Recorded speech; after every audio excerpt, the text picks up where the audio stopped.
చంద్రబాబు నాయుడు అనే వ్యక్తి టోటల్గా డ్రామా ఆర్టిస్ట్ అయిపోయినాడు. మామూలుగా పవన్ కళ్యాణ్ సినిమా స్టార్, కానీ ఇక్కడ కాదు. పాపం ఆయన కొత్తగా వచ్చాడు, పాపం ఆయనకి ఏం తెలిసినట్టు లేదు. కానీ చంద్రబాబు నాయుడు పవన్ కళ్యాణ్ మించిపోయినాడు. ఆయన సినిమా ఆర్టిస్ట్ అయితే ఈయన డ్రామా ఆర్టిస్ట్. గత ప్రభుత్వ నిర్లక్ష్యం వల్ల ఏలేరు ఆధునీకరణ చేశారు. రీటెండరింగ్ పేరుతో నిధులు ప్రకటించినప్పటికీ ఎక్కడ కూడా నిధులు ఇవ్వలేదని ఆరోపిస్తున్నారు. పేరు ఏం పేరున్నా? అదే ప్రకాష్ నేను చెప్పేది. కనీసం మా హయాంలో 2000 వాళ్ళు Chandrababu Naidu already revise estimate చేసినాడు స్వామి 295 కోట్ల రూపాయలకు. అది ఉంది, జరుగుతూ ఉంది. మే హయాంలో దాన్ని వేగం ఎందుకు పెంచలేకపోయాము అని అంటే నిండుగా రిజర్వాయర్లు ఉన్నాయి. మోడర్నైజేషన్ ఆఫ్ కెనాల్ చేయాలి అని అంటే క్రాప్ హాలిడే ప్రకటించాలి. నిండు కుండల రిజర్వాయర్ ఉన్నప్పుడు ఎందుకులే హాలిడే ప్రకటించడం ఎందుకు? 14,000 క్యూసెక్స్ ఫ్లో అయ్యే కెనాల్లో కనీసం 10,000 అన్న పోతూ ఉన్నాయి కదా.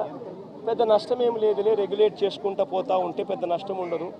కరువు వచ్చినప్పుడు ఇంకోటి వచ్చినప్పుడు దీని గురించి హ్యాండిల్ చేయొచ్చులే అని కొద్దిగా మనం కూడా రైతుల పక్షాన రైతులకు నష్టం జరగకూడదు, క్రాప్ హాలిడే వేస్ట్ కాకూడదు, వాళ్ళకు క్రాప్ హాలిడే ఇచ్చి వాళ్ళకి ఇబ్బంది కడగకూడదు అని చెప్పి కొద్ది గొప్ప అనుకున్నంత వేగంగా చేయకపోవచ్చు. కానీ చంద్రబాబు నాయుడు హయాంలో ఎందుకు చేయలేదని అడుగుతా ఉన్నా. ఇదే 295 కోట్ల రూపాయలకి ఎస్టిమేట్లు పెంచింది చంద్రబాబే కదా. 2015 ఏప్రిల్లోనే పెంచాడు కదా. మనం పెంచినప్పుడు తన హయాంలో తనకు 2015 నుంచి 4 ఏళ్ళు తన అధికారంలో ఉంది. 4 ఏళ్ళు కరువే, రైతులకు ఈ రిజర్వాయర్లో నీళ్లు లేవు, రైతులకు పంట క్రాప్ హాలిడే ఈకపోయినా క్రాప్ హాలిడేనే. మరి ఎందుకు మోడర్నైజేషన్ చేయలేదు? స్వామి, రివర్స్ టెండరింగ్ అనేది మీకు అసలు తెలుసా? ఫస్ట్ రివర్స్ టెండరింగ్ అంటే ఏమిటో తెలుసా? నీ పేరు ఏం పేరు? సుధీర్. రివర్స్ టెండరింగ్ అంటే ఏం తెలుసా సుధీర్? ఇప్పుడు సుధీరు, ప్రకాషు, దొరబాబు ఇట్లా అందరూ కూడా ఒక టెండర్లో పార్టిసిపేట్ చేస్తారు. టెండర్లో పార్టిసిపేట్ చేయడం కూడా ఎలా పార్టిసిపేట్ చేస్తారు తెలుసా? టెండర్ ప్రక్రియ ప్రాసెస్ ఒక రిటైర్డ్ హైకోర్టు జడ్జి దగ్గరికి ఫస్ట్ పోతుంది. రిటైర్డ్ హైకోర్టు జడ్జి ఆధ్వర్యంలో టెండర్ ప్రక్రియను ఆన్లైన్లో పెడతారు. పెట్టి, నీ పేరు ఏం పేరు? సాంబుడా. నీ పేరు ఏం పేరు? సాంబుడి దగ్గర నుంచి, సతీష్ దగ్గర నుంచి, నీ పేరు ఏం పేరు తల్లి?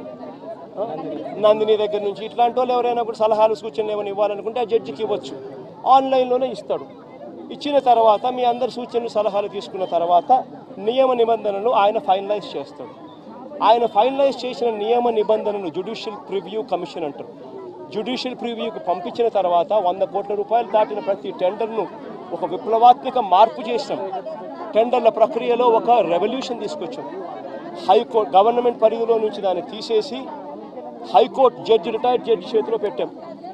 ఆయన ఆన్లైన్లో పెట్టి మీలాంటి వాళ్ళు ఎవరైనా కూడా అభ్యంతరాలు చెప్తే అభ్యంతరాలు కూడా తెలుసుకొని ఆయన ఫైనలైజ్ చేస్తాడు టెండర్ల ప్రక్రియలో నామ్స్. ఆ టెండర్ల ప్రక్రియలో ఆయన ఫైనలైజ్ చేసిన నామ్స్ను ఆయన చేసిన తర్వాత డిపార్ట్మెంట్ టెండర్కి పిలుస్తుంది. టెండర్లు పిలిచిన తర్వాత ఆ టెండర్లలో పేరు సుధీర్ పార్టిసిపేట్ చేస్తాడు, ప్రకాష్ పార్టిసిపేట్ చేస్తాడు, నందినమ్మ పార్టిసిపేట్ చేస్తుంది. చేసినప్పుడు సుధీరు L1 వస్తుంది. మామూలుగా అయితే సుధీర్కి రావాలి, కానీ రివర్స్ టెండరింగ్లో రాదు. సుధీర్ కోట్ చేసిన L1ను బేస్ ప్రైస్ కింద తీసుకొని మళ్ళా సుధీర్ని పిలుస్తాం, ప్రకాష్ని పిలుస్తాం, నందినమ్మని పిలిచి ఆక్షన్ పెడతాం. సుధీర్ ఈ మాట చెప్పినాడు, ప్రకాష్ నువ్వు తగ్గుతావా అంటాం. తగ్గుతాను, ఇంత 10 రూపాయలు నేను అప్పుడు పొరపాటు నేను ఇంకా తగ్గిస్తాను, నేను నాకు వచ్చే అవకాశం ఉంది కాబట్టి నేను సుధీర్తో కాంపిటీషన్ వస్తాను.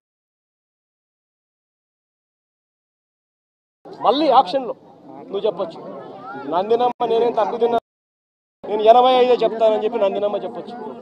అప్పుడు నందినమ్మకు వస్తుంది tender. This is reverse tendering. ఈ రివర్స్ టెండరింగ్ అనేది ఒక రెవల్యూషన్. ఈ రివర్స్ టెండరింగ్ అనేది టెండర్లలో ఒక ఫిక్స్ చేసి, బిడ్స్ అన్ని ఫిక్స్ చేసి, క్వాలిఫికేషన్స్ అన్ని